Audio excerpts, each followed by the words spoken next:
La República Dominicana, una ficción, una obra de Juan Isidro Jiménez Grullón.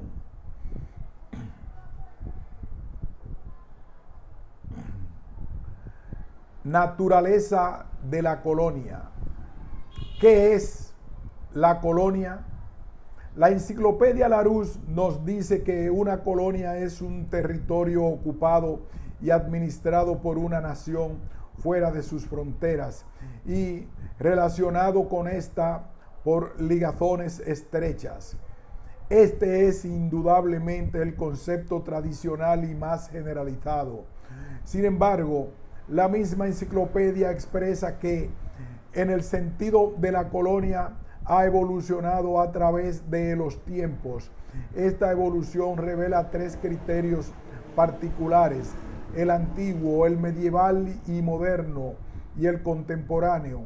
En la antigüedad, colonos eran los labradores que, en busca de medios de vida o por otras razones, se ubicaban en determinadas zonas, casi siempre lejanas de su lar nativo.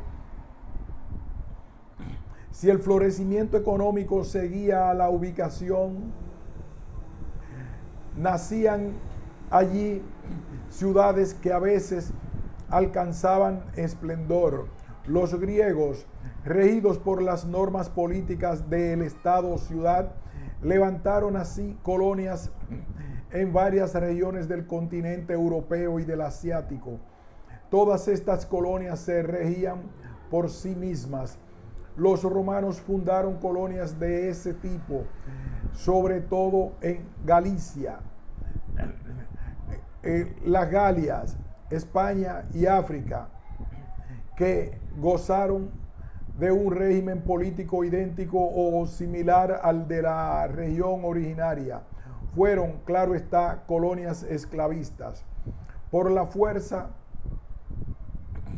sometieron a la esclavitud a los pobladores que allí encontraron. Dato importante: el gobierno de estas colonias, pese a que mantenían lazos con la metrópoli, estuvo en manos de las clases dirigentes locales, o sea, de los colonos, que por una razón u otra alcanzaron mayor poder político y económico. Esta situación acusó variaciones cuando se estableció el imperio. Conservaron las colonias cierta autonomía, pero el gobernador enviado por Roma dirigía la política e imponía las decisiones definitivas. Durante la Edad Media, las colonias que Roma esparció a través del continente europeo fueron cayendo gradualmente bajo el régimen feudal. El concepto de colonia comenzó a variar al producirse el nacimiento de las nacionalidades y luego el de la burguesía. Para cada estado nacional recién aparecido, colonizar significó extenderse a otras tierras con el fin de acrecentar la riqueza y el poder de la clase dominante. Tal fue el caso de España y Portugal en el siglo XVI. Luego, el de Francia, Inglaterra y Holanda. Las colonias creadas por estas naciones expresaron nuevas características. No eran ya simples apéndices de la metrópoli, sino zonas sometidas a una explotación intensiva bajo el control de los representantes de esta. Carecían de independencia o autonomía. Los gobernantes locales mostraban obediencia, por lo menos relativa, a los dictámenes de la corona, y los habitantes originarios fueron aniquilados o sometidos a la servidumbre o a la esclavitud. Este aniquilamiento fue el destino de quienes poblaban las zonas que cayeron bajo el dominio inglés. Ello aconteció también bajo el poder español en las Antillas. La necesidad de mano de obra para la actividad económica obligó a introducir aquí y allá esclavos africanos.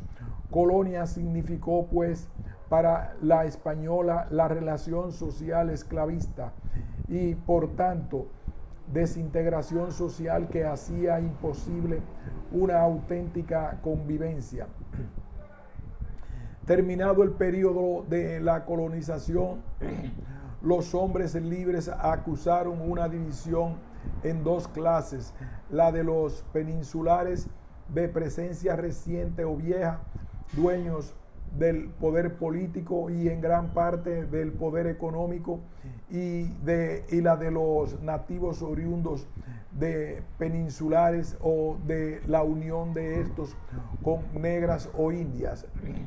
El negro esclavo, pura mercancía humana e instrumento de trabajo, formaba una clase aparte segregada de la sociedad. La primera clase, escasa en número, integró con algunos aportes de la segunda, la alta clase. No puede decirse que ésta expresara todos los rasgos de la burguesía europea de entonces, pero poseyó muchos de ellos. Fue una clase constituida por pseudoaristócratas agrarios de psicología burguesa peculiar. La otra clase, compuesta fundamentalmente de artesanos, pequeños comerciantes y pequeños agricultores, ofreció las características tradicionales de la clase media. Había en ella algunos peninsulares, mas el factor dominante era el mestizo, hijo de peninsular e india, o de peninsular y negra esclava. Este nacía libre y acostumbraba a ocuparse de oficios menores. Fue en esta clase media, sobre todo, donde se desarrolló el espíritu criollo. La alta clase, por el contrario, expresó siempre lo español y apareció compuesta fundamentalmente por el clero católico, el funcionario de relieve, el gran hacendado o comerciante y las altas jerarquías militares. Cabría afirmar que estas clases sociales constituían en el fondo castas. Respondemos negativamente. Entre la clase esclava y pseudoaristocracia agraria o burguesía atípica existió una notoria separación, nacida del régimen político económico y de la disimilitud de culturas. Pero esta separación no reposaba en la prohibición del acercamiento, lo que dio origen a relaciones sexuales entre los varones de la segunda y las hembras de la primera. La clase media era, por otro lado, un puente entre ambas, lo que parcialmente invalidaba la separación. Puede, sin embargo, sostenerse que ciertos sectores de la burguesía obedecieron al espíritu de casta. Esta estratificación social asomó vinculada en forma substancial al sistema económico, que a su vez obedecía a la política impuesta por la cosmovisión imperante en la España de la época. Esta cosmovisión, que cubría la totalidad de la ideología, consagraba el sistema y admitía como un hecho natural la división de la sociedad en clases y la supremacía de una de estas sobre las otras. Sus esencias respondían a la concepción medieval católica, expuesta sobre todo por Tomás de Aquino. Del sistema económico brotaron las estructuras correspondientes que, según Perroc, traducen siempre las proporciones y relaciones que caracterizan a un conjunto económico localizado en el espacio y en el tiempo. Estas proporciones y relaciones y todo el sistema de que dependían reposaba en la injusticia, ya que respondían al afán de la monopolización de la riqueza para beneficio de la corona y de la pseudoaristocracia agraria dirigente. La monopolización tuvo como base el trabajo esclavo y se expresó a través de una economía agrícola y minera con fines de exportación.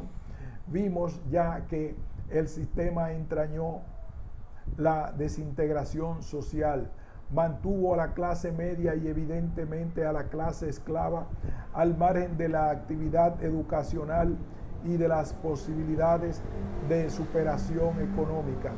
Todas estas realidades aparecían convalidadas por el régimen político jurídico que reflejaba en leyes e instituciones determinados postulados de la cosmovisión.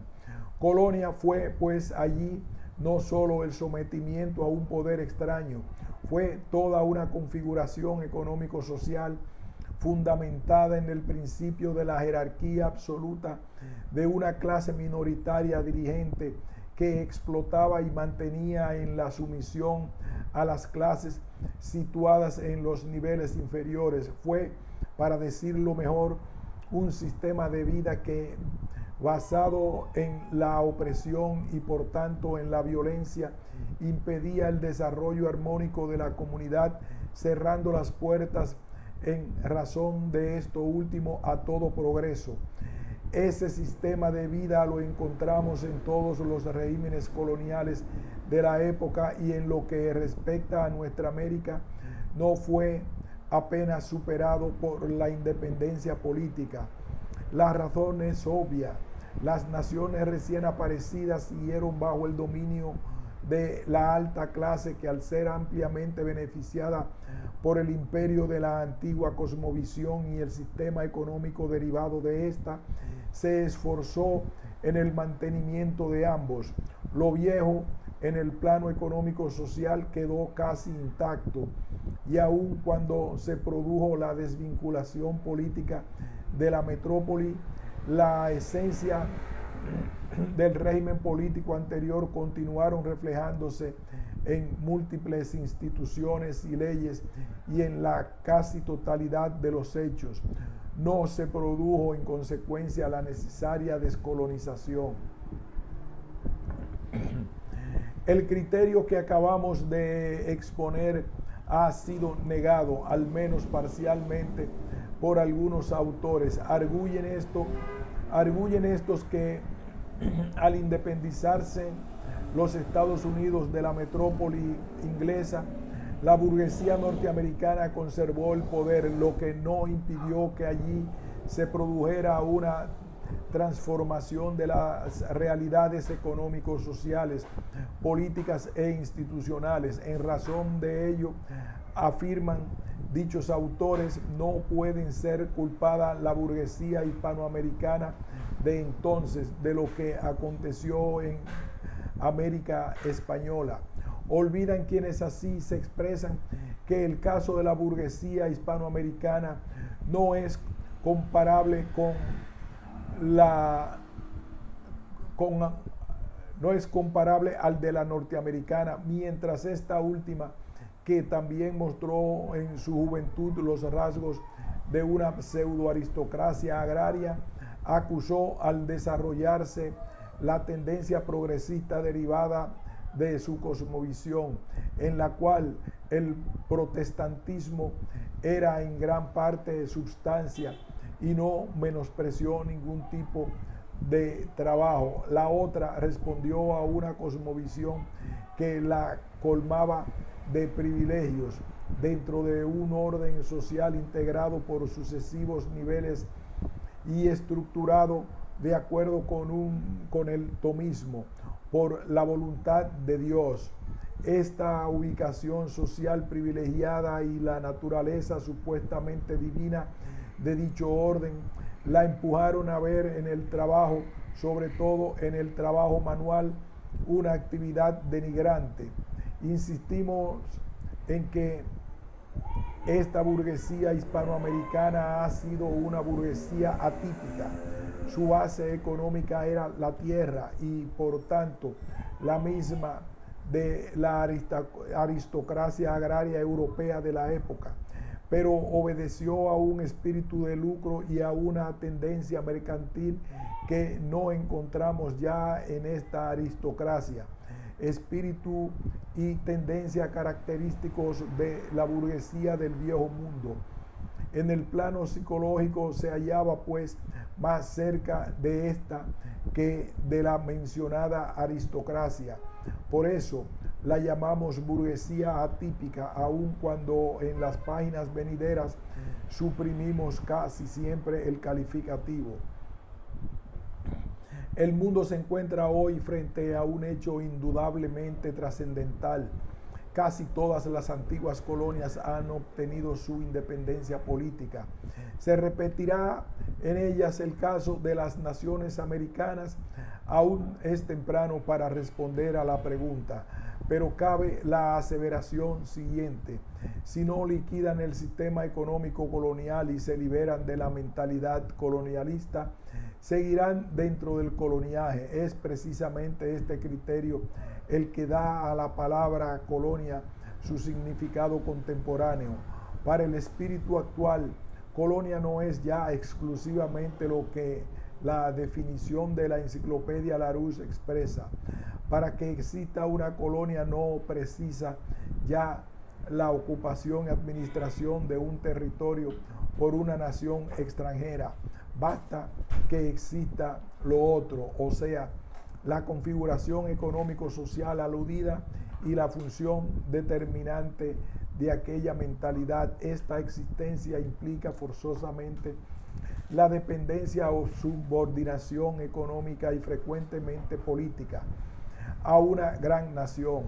No debe olvidarse, en efecto, que el sistema colonial acusa un rico contenido de factores de subdesarrollo que obligan al país a inclinarse ante la influencia de una nación desarrollada.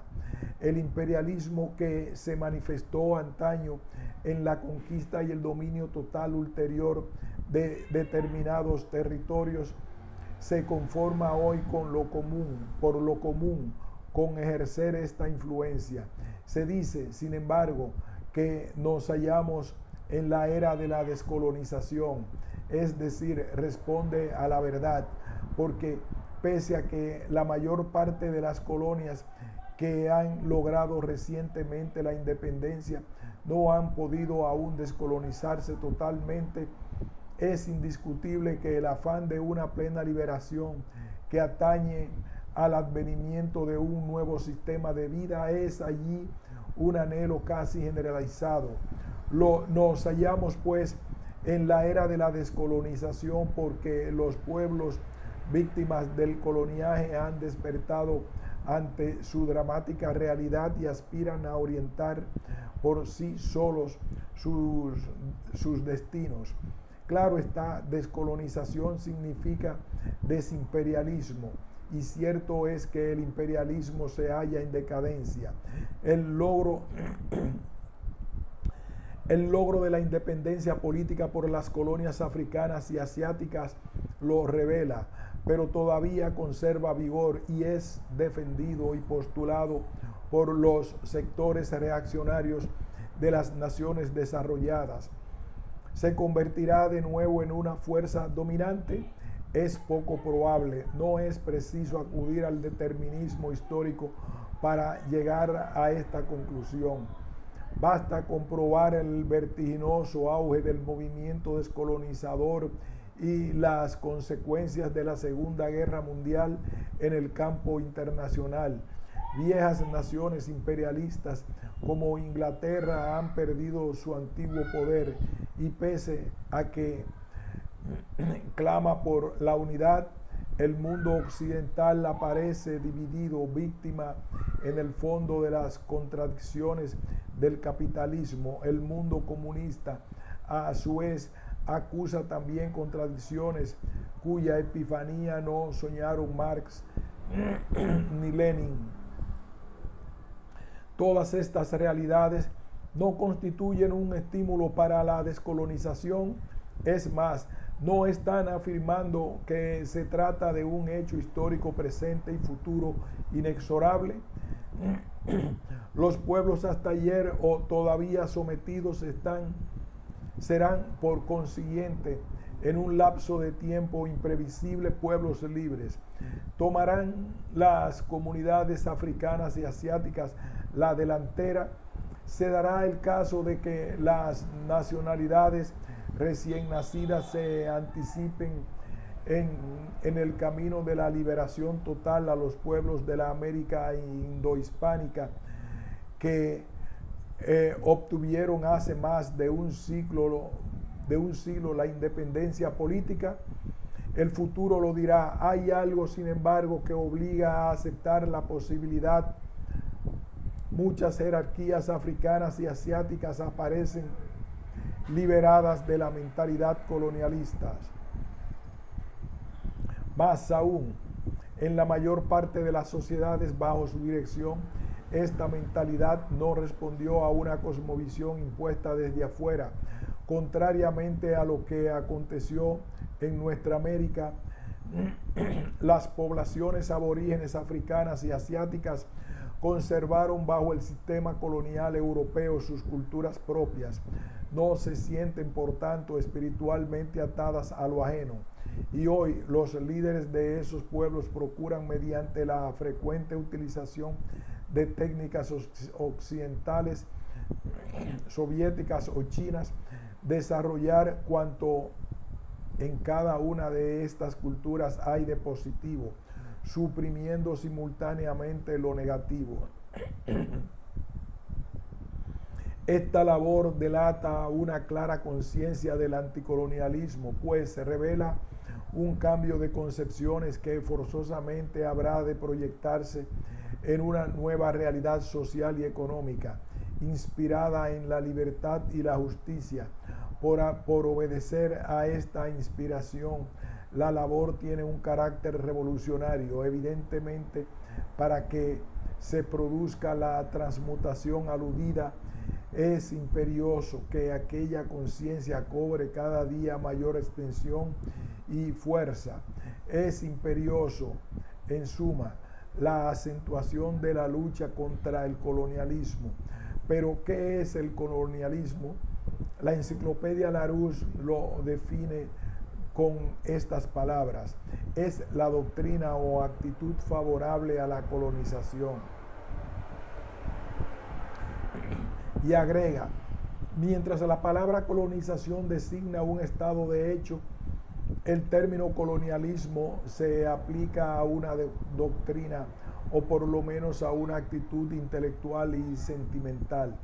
Doctrina y estado de espíritu que procuran justificar mediante razones raciales, étnicas, económicas, políticas y morales el hecho de la colonización y las situaciones derivadas de este. Pues bien, esta doctrina, o para mejor decir, este estado de espíritu, existe todavía en forma vivísima y con una gravitación determinante, no solo en la burguesía de nuestra América, sino también por desventura en ciertos sectores de otras clases sociales y de modo especial en el campesinado. No justifican algunos grupos de estas clases la colonización, pero siguen atados a la cosmovisión de la cual nació y aceptan como buenas muchas de las situaciones derivadas de ella. El fenómeno es explicable. Su raíz se halla en la enajenación de que son víctimas. Esas clases son dependientes, no trabajan para sí, sino para el otro. Pero como es lo propio del caso, no se dan cuenta de que su dependencia,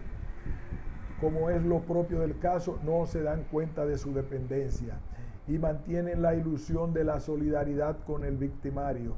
La burguesía va más lejos. La mayoría de sus miembros justifican la colonización y estiman justas y correctas sus derivaciones, actitud que desemboca frecuentemente en el entreguismo. Desde su nacimiento, la República Dominicana ha sido víctima de este entreguismo, que se expresó a través de un anexionismo confeso o del afán de encontrar una potencia protectora, puesto que la burguesía fue siempre dueña del poder político y económico.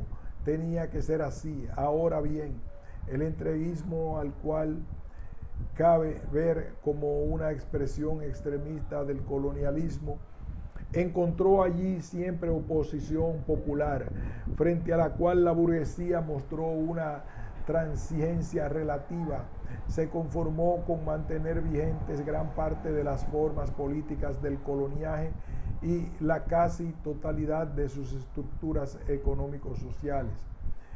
La colonia, por tanto, supervive allí. La república es una pura ficción, sobre todo una ficción jurídica. La configuración social y económica acusa por donde quiera rasgos coloniales. Este libro pretende demostrarlo a través de sus páginas. Se verá que no hubo solución de continuidad entre el pasado y el presente. En plena era atómica, el pueblo dominicano sigue viviendo en el pasado, pero afortunadamente ya prepara el salto hacia el porvenir. No podíamos ofrecer esa demostración partiendo exclusivamente de la era republicana, o mejor dicho, pseudo-republicana. Ello hubiera significado marginar las raíces del fenómeno. Por eso, nuestro punto de partida es la época colonial española. Por otro lado, como la vida de toda sociedad asoma en sus expresiones políticas, económicos, sociales y espirituales, hemos creído conveniente estudiar separadamente cada una de estas expresiones, pese a que todas ellas se hallaron y se hallan de tal modo relacionadas que integran una unidad.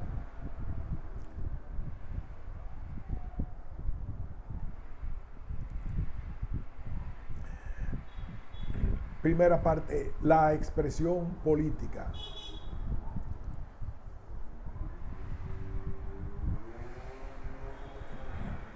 Capítulo primero.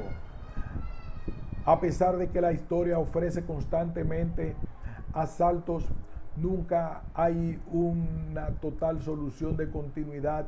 Al pasado supervive parcialmente en el presente. Y es en este donde el futuro, que acusa casi siempre nuevas esencias y formas, afinca sus raíces. El caso dominicano es un exponente vivo de esa ausencia de solución de continuidad. Se produjeron saltos, pero por lo común tocaron exclusivamente lo externo, lo formal. En razón de ello, el hoy es una prolongación del ayer. El origen de ese ayer contradice un concepto marxista y reafirma otro. Para el marxismo, las instituciones políticas son superestructuras que tienen su base en la economía. Pues bien, lo acontecido en la española durante el inicio de la colonización desmiente esa tesis. Es obvio que la colonización perseguía un propósito económico, pero el desarrollo de este propósito tuvo que ajustarse a instituciones político-jurídicas traídas por el conquistador y el colonizador, que expresaban un costado de la cosmovisión teológico feudal imperante en la España de entonces. Estas instituciones tuvieron en consecuencia un carácter primario en vez de ser superestructuras. Fueron bases que dieron naturaleza legal a la división clasista. Estas bases que dieron naturaleza legal a la división clasista, acentuada por la existencia de la esclavitud. Hubo naturalmente lucha de clases. El concepto marxista sobre la realidad de esta lucha en las sociedades históricas aparece pues confirmado, pero fue frecuente que ella no asomara a la superficie. Lo impedía la atadura al costado religioso de la cosmovisión referida. En el fondo, este costado aparecía consustanciado con el político. La España de esa época era casi una teocracia. La dominaban un gobierno confesional y se desenvolvió dentro de la dualidad que delata el afán de riquezas para beneficio de la clase privilegiada y la función de abanderado del dogma católico. Esta función fue para dicho gobierno cosa primordial. La lucha contra la idolatría y la herejía era para él un deber insoslayable. El cumplimiento de este deber justificaba todos los crímenes. La labor de catequización se desarrolló, por tanto, paralelamente a la de la explotación económica, y fue cuando en las clases sometidas una mentalidad sui generis que a la vez que acusaba religiosidad impulsaba a considerar las instituciones políticas y las estructuras económicos sociales como realidades naturales y perennes.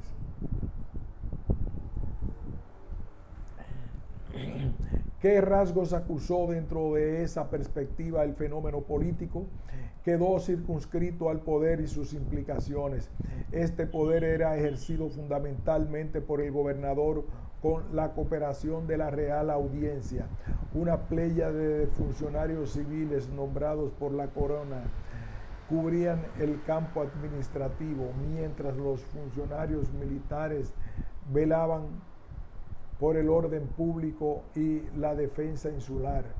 Sobre todos ellos, cabezas y brazos del poder, se proyectaba la sombra del clero. A menudo este se responsabilizó directamente con cargos administrativos o ejecutivos. Era una institución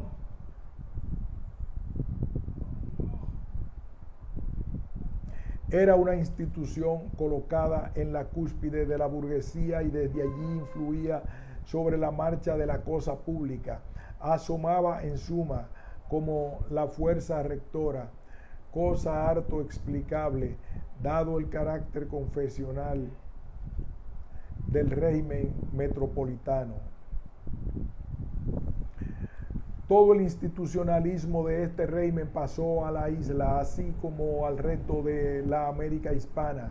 Con el conquistador y el inmigrante vinieron pues las normas jurídico-políticas peninsulares que entrañaban una sumisión total a la corona, parcialmente compensada por el desarrollo de la autonomía municipal, representada por los cabildos. A través de estos, los hombres libres lograban a veces manifestar sus aspiraciones y quejas. Eran, por consiguiente, organismos que pese a su dependencia del poder metropolitano, actuaban frecuentemente como portavoces de una oposición por fuerza tímida y circunscrita casi siempre al plano económico. Tan pronto una ciudad nacía, se constituía su cabildo, y este era el instrumento canalizador de los afanes de vida para sí del inmigrante o del criollo o mestizo. Sábese que este tipo de afanes cobró en América mayor fuerza que en la metrópoli. El hecho es explicable. El Papa, que en esa época se creía con el derecho a disponer del mundo, había concedido al rey la posesión en calidad de propiedad de las tierras descubiertas o por descubrir, y la corona no tardó en ver en estas un filón de enriquecimiento. Desde los comienzos tomó las medidas legales para que la explotación fuera en su beneficio. Esta finalidad aparece en las capitulaciones concertadas con el descubridor, así como en, en el establecimiento de la casa de contratación y la política monopolística desarrollada por esta. La empresa colombina tuvo el carácter de una factoría. Se trataba de un negocio en gran escala, cuyas ganancias debían ser repartidas entre la Corona y Colón. La factoría se puso en marcha. Naturalmente se vio obligada a incorporar un equipo de empleados que, al encontrarse frente a fabulosas posibilidades de enriquecimiento personal y sin la autoridad vigorosa que mantuviera a raya su codicia, iban a estimar que era a ellos y no a los otros a quienes correspondía usufructuar los beneficios de sus trabajos. Así aconteció. La primera rebelión contra el sistema la produjo Francisco Roldán, pero precisemos, no se rebeló contra el rey, sino contra la factoría. La Corona liquidó esta última. Tuvo que inclinarse por lo menos parcialmente ante los afanes de vida, para así de sus súbditos insulares. El hecho acusó una enorme importancia. Desde entonces, el desenvolvimiento de la colonia iba a girar alrededor de la lucha entre esos afanes y los opuestos, los de vida para ellos. Ahora bien, ¿quiénes eran ellos? Al principio, los conquistadores y el rey. Luego los fueron también los descendientes de los conquistadores, el clero, los altos funcionarios y todos aquellos a quienes la corona hubo de conceder privilegios. Dueños del poder insular, lo utilizaban amparados o no en la ley para acaparar, dándole su parte a la corona. Las ganancias proporcionadas por la explotación. Dueños del poder insular lo utilizaban amparados o no en la ley para acaparar, dándole su parte a la corona, las ganancias proporcionadas por la explotación. Con ellos se fue constituyendo la pseudo aristocracia agraria o burguesía atípica, a la cual se fueron incorporando los inmigrantes y los criollos y los mestizos pobres que, en lucha contra aquella realidad, lograban enriquecerse. La clase media surgió de los otros, de los que alentaban sin resultados visibles los afanes de vida para sí. No fue una clase combativa. Nace en la rebelión de Roldán, pero no siguió las huellas de este. Dedicada al pequeño comercio harto precario, la agricultura de subsistencia, la artesanía y demás trabajos manuales indignos para aquella burguesía atípica, como lo eran en Europa para la aristocracia, llevó durante siglos vida oscura. A veces muchos de sus miembros se rebelaban ante su propio drama y buscaban en actividades ilegales la fortuna que no podían encontrar bajo la ley. Recurrían sobre todo al contrabando, pero tenían que obrar con una gran cautela, ya que parte de la burguesía también era contrabandista y pretendió siempre el monopolio de esta actividad. Cabe atribuir a la mencionada pugna entre él para sí y para ellos naturaleza política. No, Tratábase, lo repetimos, de una lucha económica que no tocaba a la autoridad real ni a la organización político-social existente. Los miembros de la clase media se sentían, al igual que los de la burguesía, súbditos leales de esta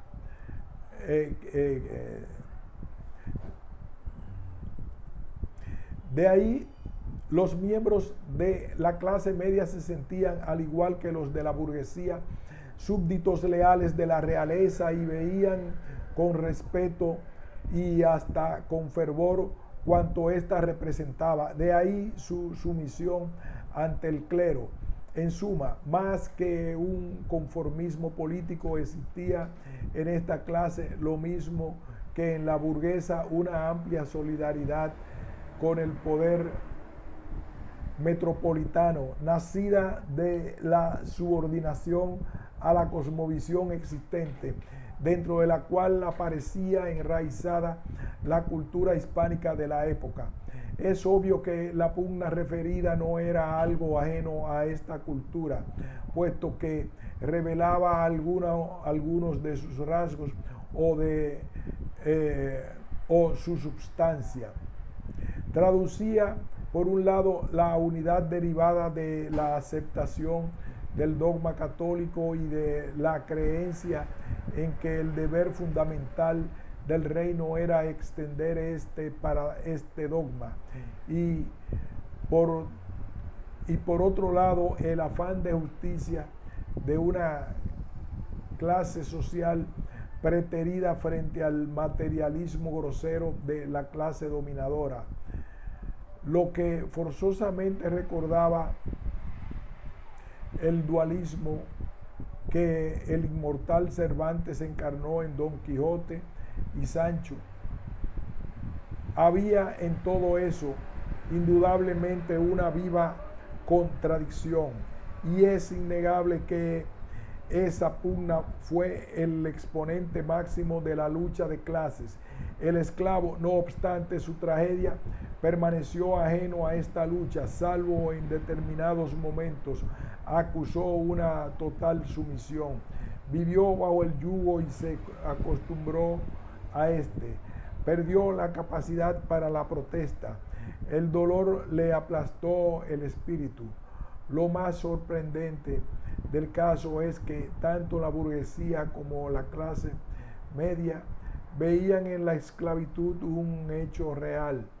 Algunas órdenes del clero se opusieron a la esclavización del indígena, pero aceptaron la del africano, actitud incomprensible.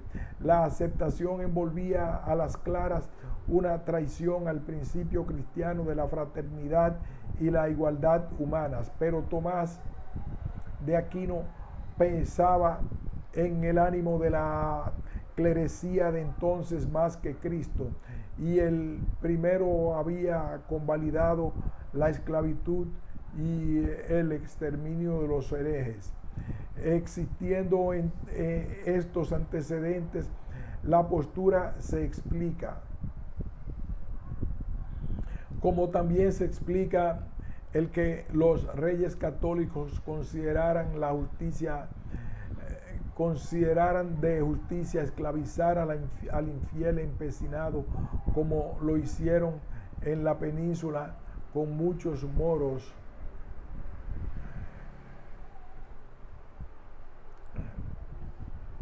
Como lo hicieron en la península con muchos moros, en los precisos momentos en que comenzaba a difundirse en América el dogma católico, habiendo obrado así como alarmarnos ante el hecho de que la monopolización por parte de la cristianísima corona de la trata de esclavos con destino al nuevo continente. Todo lo dicho reafirma una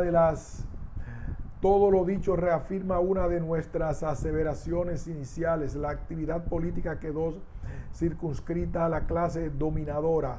La política se hacía desde el poder. Era pues un menester de los altos funcionarios y del clero, especialmente el comerciante de relieve o el hacendado rico aparecía por razones obvias solidarizado con ambos. A menudo, además, el clérigo era hacendado y este a su vez comerciante. Circunscrita la referida actividad a aquella clase, se desarrollaba en armonía con la corona y el orden jurídico existente. El esclavo, claro está, mostraba apoliticidad, lo mismo que la clase media. Este estado de cosas duró muchas décadas. Fue a fines del siglo XVI cuando comenzó a variar. Desde entonces la isla se convirtió en el campo de lucha de los expansionismos nacionales.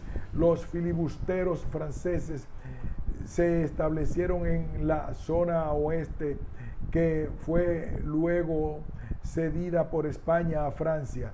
Sin embargo, desde antes de producirse este establecimiento, fenómeno gradual que cubrió varias décadas del siglo XVII, gran parte de la comunidad abandonada por la corona se había dedicado al contrabando en gran escala, y cobró tal relieve esta actividad que el rey decidió la destrucción de unos cuantos puertos desde donde el contrabandista insular se ponía en contacto con los filibusteros y piratas. La decisión puso de manifiesto la gravedad del problema, reveló el alto nivel que había alcanzado la lucha entre la vida para sí y la vida para ellos. Cosa importante, el desinterés que la corona mostraba por la isla provocó una escisión entre los sectores comercial y agrario de la burguesía y los demás sectores de esta clase, especialmente el de los funcionarios, estos últimos representantes de la autoridad que oponían al contrabando. También hacían oposición, pero de modo suave, el clero. El alto comercio y los hacendados, en cambio, lo defendían, al igual que la clase media. Era lógico que estos últimos procedieran así, pues se vivía dentro de una economía casi cerrada y solo el contrabando permitía a los terratenientes, comerciantes y miembros de la clase media hacer o acrecentar fortunas. La condición de los altos funcionarios y del clero era otra, gozaban de buenos sueldos o de privilegios e inmunidades, y sabían utilizar las ventajas que da el poder para enriquecerse. A la postre, la autoridad se impuso mediante el terror. Los puertos fueron destruidos y sus habitantes obligados a tomar nuevos rumbos. Pero hubo resistencia y la respuesta fue el patíbulo. Esto último es de interés para el sociólogo. Reveló dos cosas: la proyección de la pugna económica hacia lo político y el desacuerdo entre los sectores de la burguesía respecto a los alcances del poder. Como en el pasado, no se trataba de un desconocimiento del rey y de una ruptura con la cosmovisión dominante, pero sí, y ello era nuevo, de una continuada protesta contra leyes, instituciones que impedían el desarrollo libre de la actividad económica. Antes esta protesta era esporádica y se limitaba a quejas y reclamos. Ahora, por el contrario, estuvo al borde de producir una rebelión. Evidentemente, aun cuando la motivación era económica, el fenómeno tenía naturaleza política. Dominado, volvióse a las normas de vida de antes. ¿Cómo explicar este retorno? Lo explica por encima de todo la consubstanciación con la cosmovisión existente y de modo especial con su costado religioso. Bastaba que el clero levantara la voz reclamando total obediencia ante las decisiones reales para que los revoltosos se inclinaran ante el reclamo. Pero eso no fue todo. Había la necesidad de defenderse contra el enemigo foráneo, y esta necesidad provocó la unidad de la burguesía y la aglutinación de la clase media alrededor de ella. Significó en consecuencia la consolidación del poder político. A esta contribuyeron no solo los peninsulares, sino también los criollos y los mestizos. Lo político se confundió así con lo patriótico, y como lo patriótico aparecía identificado con lo católico, defender el dominio español de la isla no implicaba solamente la defensa de las instituciones políticas y jurídicas, las estructuras económicos, sociales y las glorias de la raza, sino también la del dogma católico, que era la substancia espiritual de aquel dominio. Claro está, motivaciones materiales se añadían. Estimábase que si el enemigo lograba desalojar a España del territorio, la burguesía perdería sus riquezas y la clase media sus posibilidades de vida. Durante toda esa época la política fue una disciplina o actividad social muy alejada de lo que es hoy en los países desarrollados. Careció en consecuencia de finalidad ética. El poder no fue el instrumento de que la colectividad se sirve para su desarrollo armónico, sino una superestructura opresiva cuyo dominio absoluto gravitaba sobre las grandes mayorías. Es cierto que así lo era también en los demás regímenes coloniales. Es más, si se comparan los establecidos por España con los que establecieron Inglaterra y Francia, forzoso es concluir que en los primeros hubo cierto aliento humanitario que no ofrecieron los otros. El fracaso colonial de España nace de la contradicción que latía en su seno. La misión de cristianización que se había arrogado y el afán desorbitado de riquezas.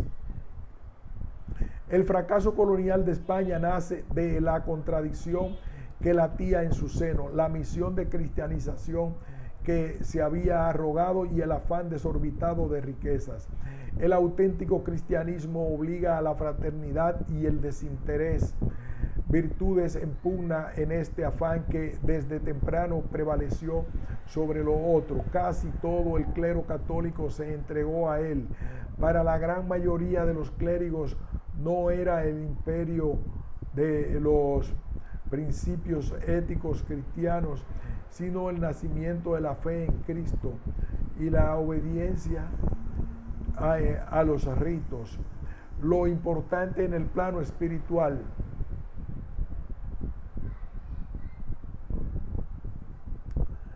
se interesaban más en esto y en fortalecer sus órdenes que en propiciar con el poder de que gozaban la vigencia de la justicia.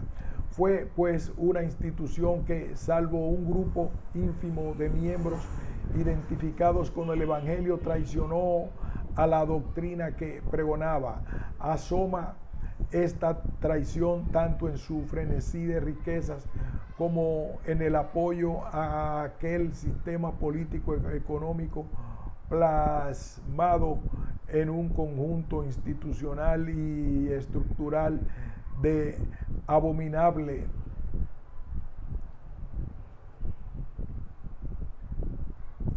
El carácter confesional del Estado delata incontrovertiblemente la responsabilidad de dicha institución en la creación y el mantenimiento de este orden de cosas.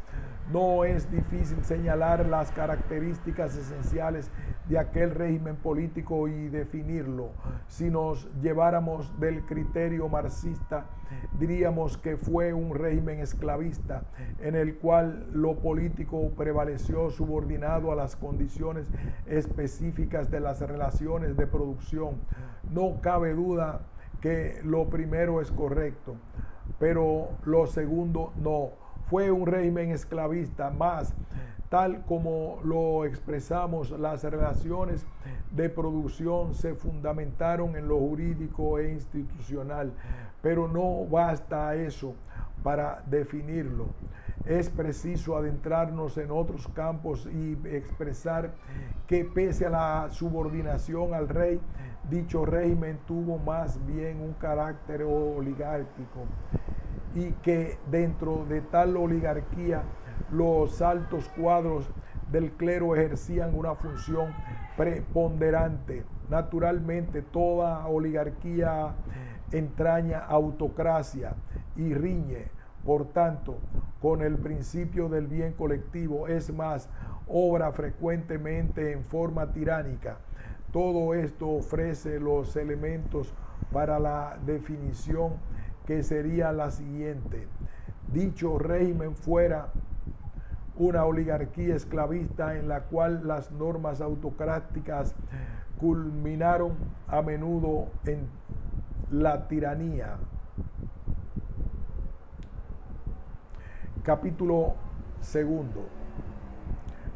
Aquí haremos una nueva pausa